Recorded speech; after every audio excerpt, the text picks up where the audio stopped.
Can you go through kind of the sort of the pitch that you made to Jesus and his representatives to get him to sign off on all parts of this and come to Seattle, even though it wasn't on a DP deal, and what that then allows you guys as an organization still to do with the roster? Yeah, so the conversations obviously have gone rather quickly. We weren't in the conversation before the season ended, so it's been a 3 to 4 week process here of trying to figure out if the rumors were true, first of all, that Dallas would allow a player of Jesus's caliber to potentially leave. And then, to be fair, the most of the conversation was trying to figure out how to put a package together that we could actually get the deal done. So we spent several weeks, myself and Andre Zanota, the GM down there in Dallas, of trying to figure out the right package. In terms of speaking with Jesus and his representation, we were pretty defined coming into the offseason of what we had available. So conversations were really short and sharp. We offered as much as we could, and then we relied on the reputation and as Jesus shared with all you guys, the reputation of our club, the consistency of our club, the character of our club. Those values get lost a lot of times in conversations. Those were not lost in this one because Jesus has such firsthand knowledge of our environment, our team, our success. So when you're dealing with in these conversations, it was much more fluid, and he knew so much about our club to begin with. So it wasn't like speaking to an international player who doesn't have a familiarity. So it was really short and sharp. They were really interested in us. We were really interested in them. Obviously, what Jesus presents to our group is fantastic and phenomenal. To add an attacking piece, as I stated, well, at the beginning of our offseason, which was all of I think 5 weeks ago, um, we wanted to add a really dynamic attacking player, and this definitely fits the bill. So from a front office standpoint, it's wonderful to add a player like Jesus. It challenges the coaching staff to make more tough decisions, but at the same time allows them to make more tactical decisions and gives them the ability to play in different formations. I can see a world where these guys partner. You could partner Jesus up top with Jordan. You can drop Jesus underneath and play one behind the other. For those that didn't watch the Dallas play Miami last year, if you missed Jesus playing on the right, he absolutely skinned Miami. He was fantastic out there. So, a player that can play across the front and give the coaches more choices.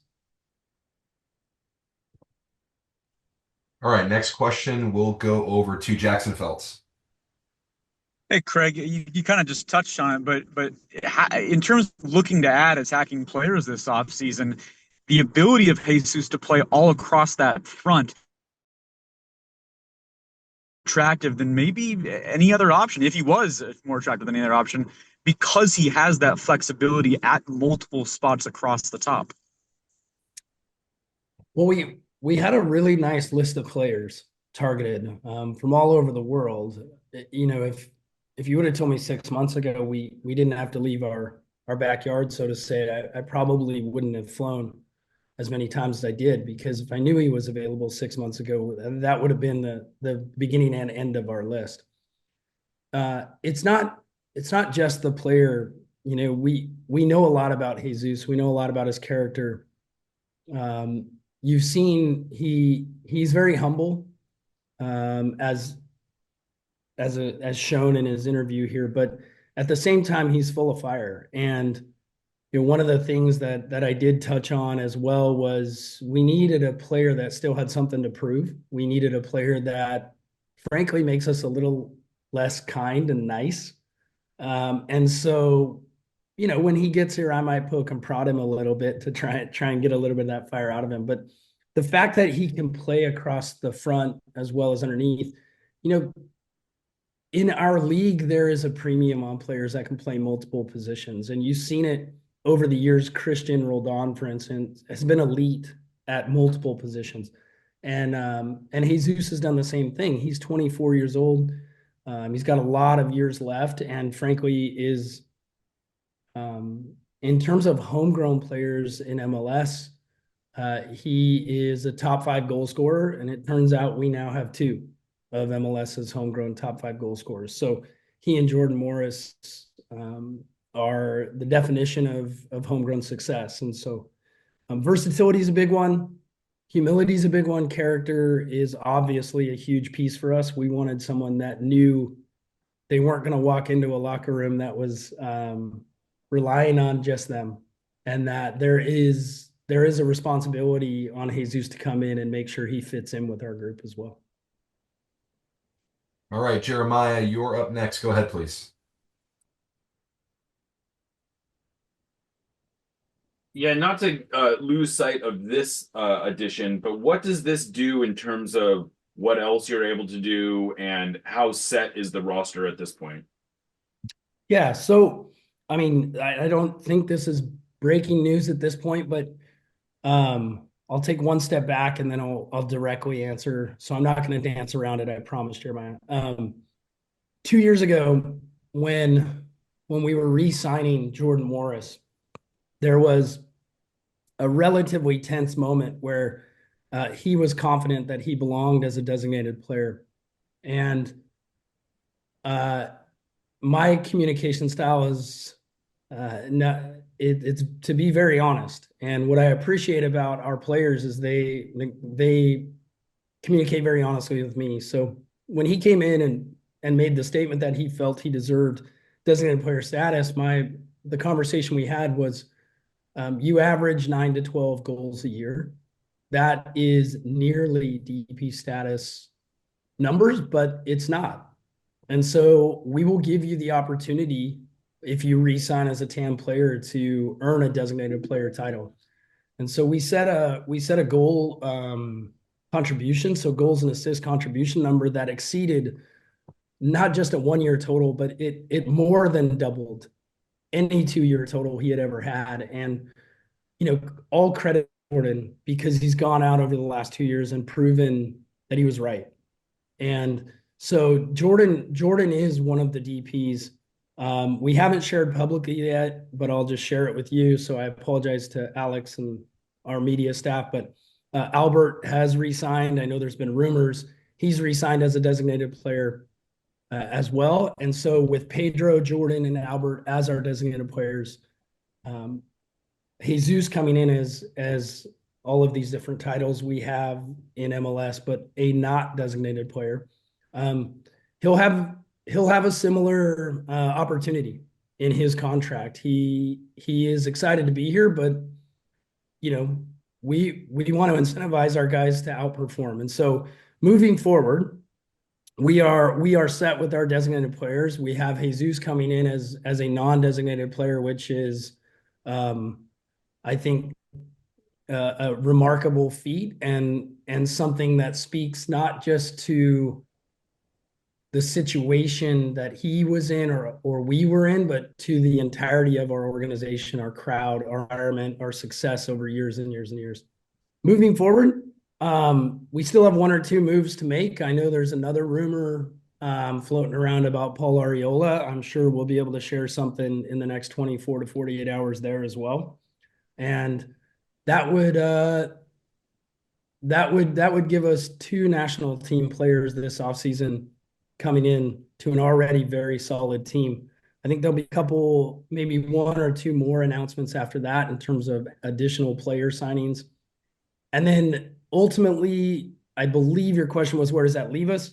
That will get us to a point where our roster is relatively full. But we will, having moved Leo Chu in this deal, we will regain the ability to go out and bring in a U22 player. We haven't identified a specific position. We have 3 different lists, an attacking list, a midfield list, and a defensive list on that U22 category. But we want to give our coaches some time to work with this group. And with the additions of Paul and Jesus in the attacking half, and 1 more addition to be made in the defensive half of the field, we want to make sure that our coaches have a lot of input on what they feel the balance of the roster needs is. All right, we'll go to Nico Moreno next. Nico, please ask your question.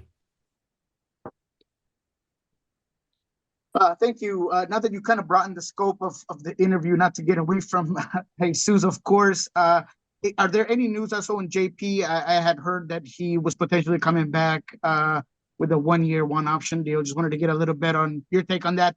And then in terms of Jesus, how comfortable are you that he is your big signing of the 2025 season? And how, proud are you of that? So I can answer your Jao Paulo question for those of you that didn't catch it there. I think you alluded to a 1 year contract with a 1 year option. That is exactly correct. Jao will be back with us. I honestly, that for me, it was one of the most important signings to be made this offseason. I think his character is off the charts. I think what he gives our club on and off the field is remarkable. Joao is exactly what you think he is and how he presents himself. He wears his heart on his sleeve, and he is nothing short of just a fantastic person and professional. So I'm over the moon to have Joao stay with our club, and he made some sacrifices to do that. Very difficult choices that have to be made along the way in careers. And it is remarkable. Again, another sign of what this club and community means to players, that Joao would make the decision he made. And so I don't want to skip over that, Nico, before I answer the other question. So I wanted to make sure to address that directly. In terms of signing Jesus, and whether we name that a big signing, the signing, that's for you guys to decide.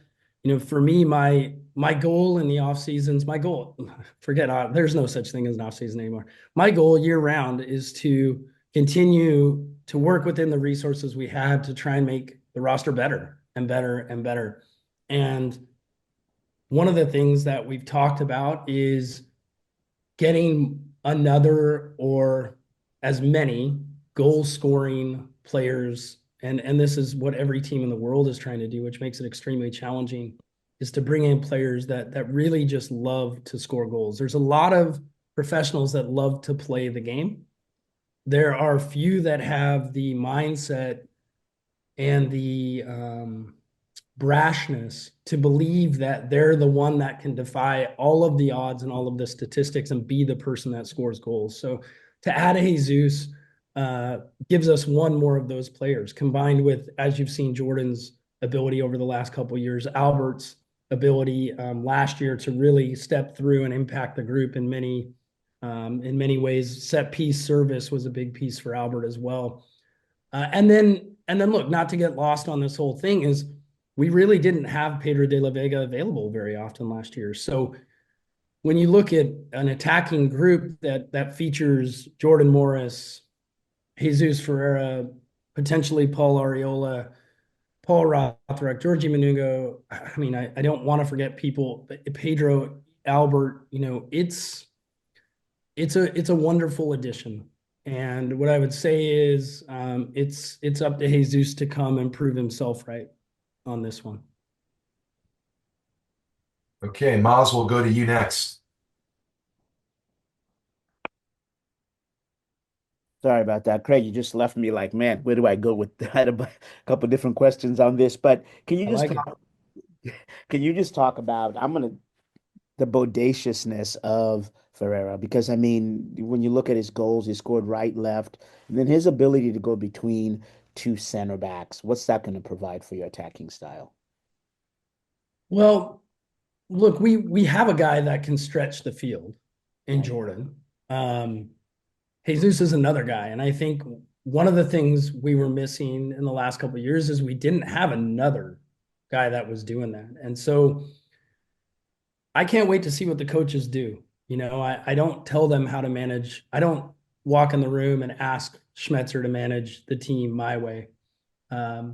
I can't wait to see how they approach games, how they change their tactics, what they're asking these players to do. Because to your point, it might be Jesus one day and it might be Jordan the next. It might be Jesus one half and Jordan the next in terms of what they're asked to do and responsibilities and just the ability to flip roles and have these additional skill sets is great. Jesus is more comfortable coming into the pockets, receiving the ball, connecting the game than Jordan is.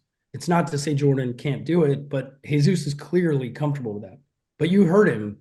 He loves to run behind. So I think when you add in all these additional facets for our group, we're gonna rely on Adam Santafonte and his group in the performance group, and Chris Cornish and his group in the medical, and to make sure that all players are available. And if that's the case, I really like where we're at, and I really like that we could have a skill set of players that make each starting 11 a difficult conversation for our coaches to have. One quick one. We've talked about the front end. The back end, you obviously led the league last year in goals. How comfortable are you, and are you looking to add any more depth to that back line? Yeah, I think we need to. However, I may as well share it. One of the things we'll be taking a very serious look at is transitioning Josh Atencio into the center back position. If you really deep dive into his profile, I think that our staff believe he has the potential to be elite. He is extremely athletic. He's very good facing the field. His range of distribution, his speed, his turn, recovery speed, but also the way he reads the game. That'll be one of the things we take a very, very serious look at, and have a lot of belief that we're right. And we can't wait to get into preseason and start getting Josh the reps in that position, because it's not about us being right. It's about Josh proving himself right. He is a really, really good soccer player. And I think that's one of the ways we're looking to address it. I do think we may look to sign in the next, in preseason. I wouldn't be surprised if we bring in another option at center back. Stuart Hawkins is developing very well. Some of you saw him in the Open Cup. We need to make sure he gets a lot of games, and that could involve loaning him out. It could involve a lot of different situations, but right now he's not quite ready to start week in, week out MLS, but he's extremely talented. But saying that, we can't really make some of these other decisions without bringing in another player that can play there. Thank you. Yep. All right, Ari, over to you. Hey, Craig, thanks for the time. So obviously last year was a really difficult year for Pedro de la Vega. I'm curious from your perspective, for him to take a leap from year one to year two. I mean, is it just as simple as staying healthy, or what gives you confidence that he's set up to take that leap this year? Well, what gives me confidence is history. There's always the running narrative that the international players that come in this summer, it's going to take them 6 months to acclimate. They'll be good next year. They'll be at their best. Pedro's seen it. He knows what to expect. He left for the offseason knowing what to expect. There were some good guidelines written out for him by our performance and medical groups. The expectations laid out from the coaches. So, I think it was an unfortunate year, frankly. Jesus had a couple injuries last year down in Dallas. Pedro had a couple injuries last year up here. Sometimes this happens, and we can speculate and we can theorize, and we've done it. We've got all our theories as to why, and we're trying to prevent injuries happening again, because it wasn't fun for him. He certainly would be the first to tell you that. So, we need contribution. Attacking contribution. And we started to see it at the end of the year when he got healthy. I think there were moments in the playoff games where he dribbled out of situations. And because we haven't had that profile of player recently, if you go back and watch the video, it actually surprises his teammates that he gets out of a couple of situations. So much so that they weren't even moving proactively to receive the next pass.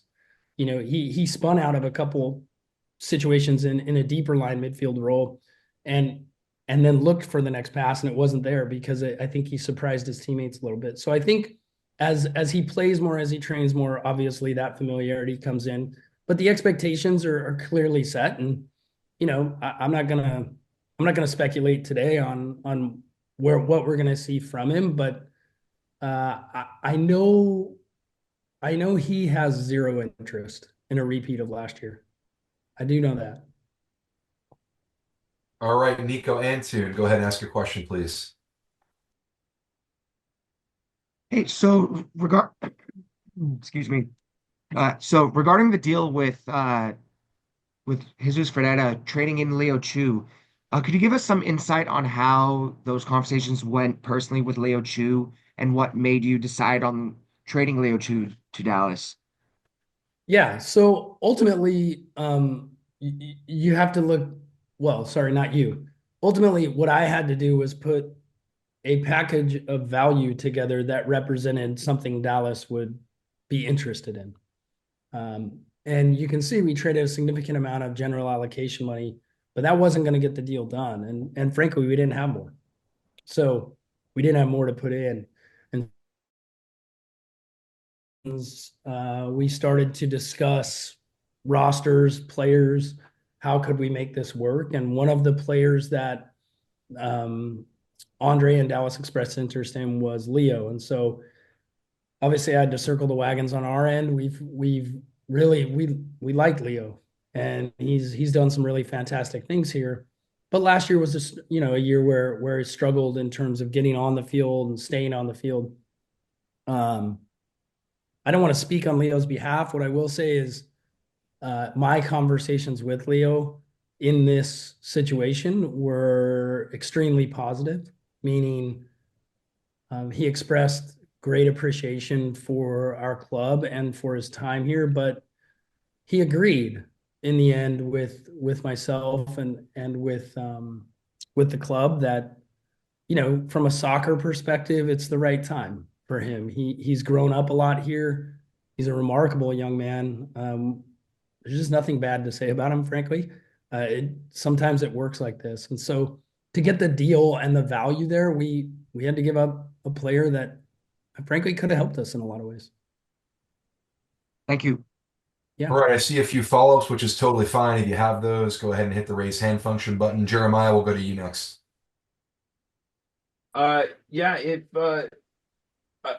what do you imagine that Jesus can do that other than being a goal scorer? What kind of role do you see him playing, and what does he do like from a mentality standpoint for this club that maybe you kind of alluded to needing a little bit more of?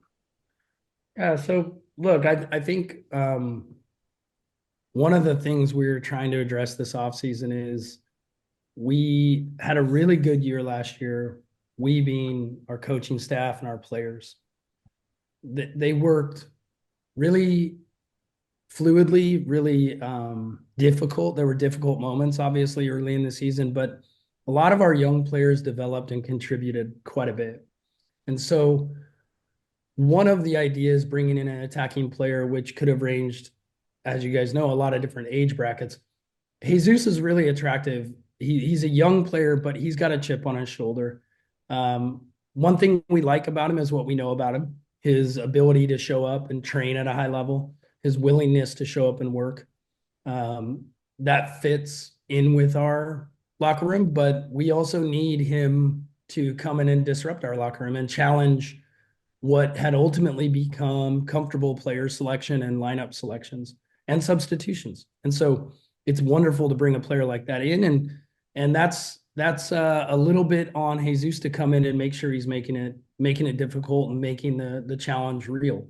The other players we'll add in the next week and have retained are great professionals who can also play at a high level. So guys that show up to train every day, that like to train every day, that like to work, because that's the type of coach and coaching staff we have. They're not looking to take days off. And so we had to be really conscious of bringing players in this offseason that want to show up and do the job every day. We're going to play a lot of games. I mean, I think the other day I did the math, and we may start the season, if we're fortunate enough to advance in the first round of Champions League. I think we start the season with 10 games in 39 or 40 days.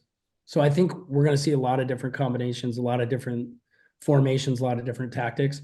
And that's where adding a player like Jesus, tactically speaking, you can formulate on paper, which is only on paper, but you can easily draw out a block 4-4-2. You can play our formation we've been playing for quite a few years, 4-2-3-1. You could shift into a 4-3-3, a 3 center back system, a 5 back system. So it sounds strange to say by adding an attacking player, it allows you to do this, but it really does allow us to view our team in many different ways. Okay, Nico Moreno, please go ahead and ask your question.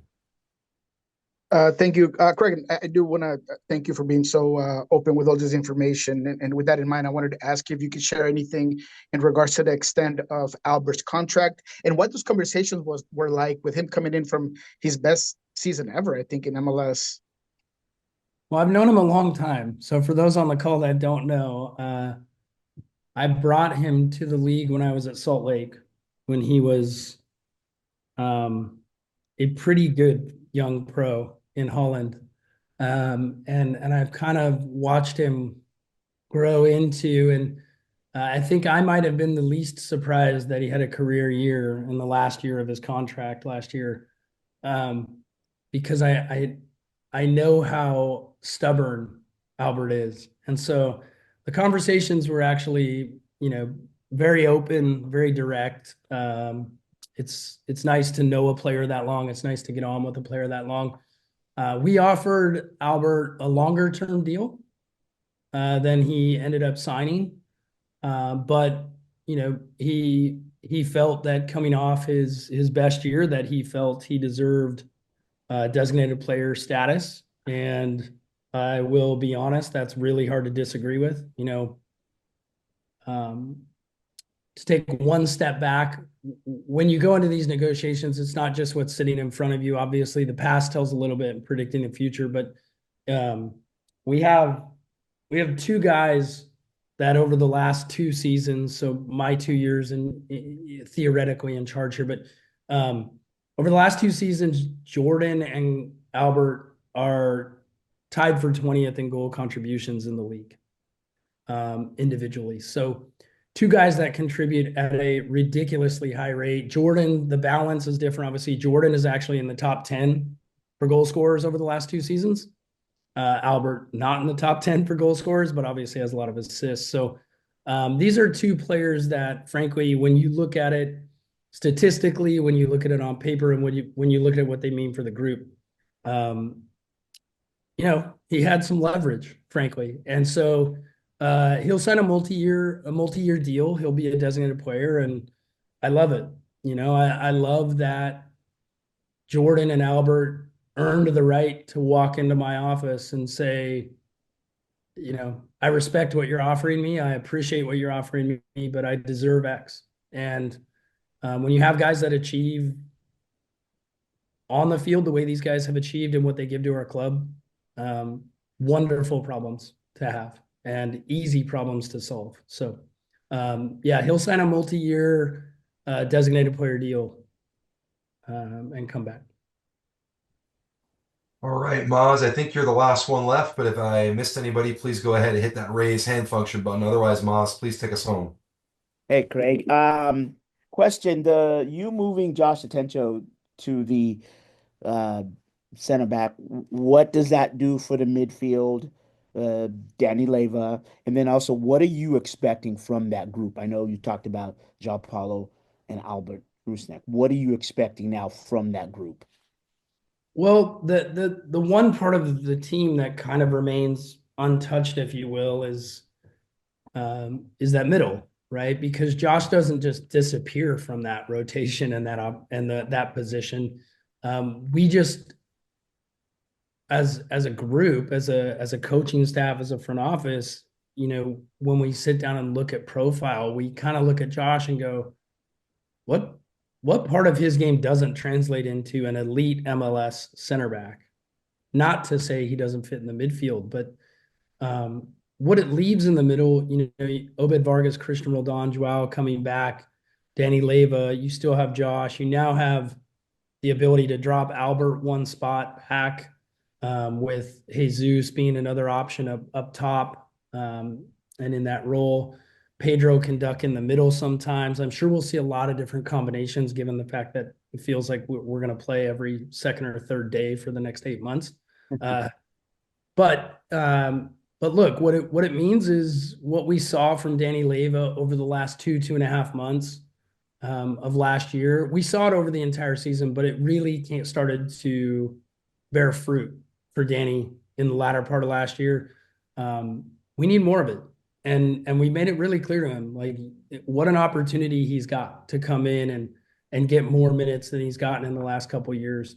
There's some young players. One of our young guys that isn't signed to the first team, but we saw him in the Open Cup last year, Snyder Burnell, is another young player that I wouldn't be surprised to see get some minutes this year for the first team. But I wouldn't be surprised at all to see Josh play in the midfield. It's impossible to say he won't be used in the midfield while we look and try to develop him as a center back. I can easily see a world where Josh is a long-term center back for the Sounders over the next 7-8 years of his career. He possesses a lot of traits that would make him elite in that spot. And Ferreira scored the hat trick in 10 minutes against the Timbers. What's that product? I told him before he signed his contract that if he scores hat tricks, that's the team to do it against. So we'll take 1-0 wins and everything else, but we'll take 3 every time we play him.